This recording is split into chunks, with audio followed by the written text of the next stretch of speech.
Shkrimi nga Skënder Mingjozi për gazetën Dita është një analizë politike që lidhet me situatën aktuale rreth Venezuelës dhe marrëdhëniet ndërkombëtare në kontekstin e jashtëm të Shteteve të Bashkuara, Kinës dhe Venezuelës.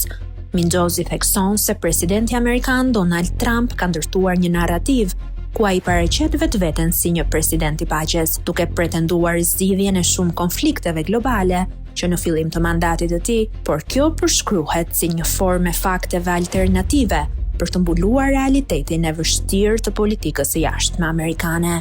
Ky shkrim e vendos aksionin e SBA-s ndaj Venezuelës, përfshirë kërcënimet dhe ndërhyrjet ushtarake në kontekstin e një strategjie më të gjerë për të frenuar zgjerimin e ndikimit kinez në Amerikën Latine dhe për të mbrojtur interesat strategjike amerikane në rajon.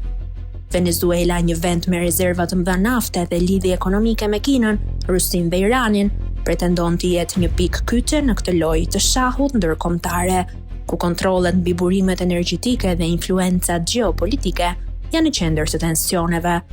Mingjozi gjithashtu lidh këtë politikë të jashtme me sfidat e brendshme politike amerikane, duke sugjeruar se vendimet e Washingtonit shpesh reflektojnë edhe nevojat për të rritur mbështetjen e brendshme, ndërkohë që kritikon retorikën rreth çmimeve të konsumit, siç është çmimi i vezëve, që përdoret për të mbuluar çështje më të thella strategjike.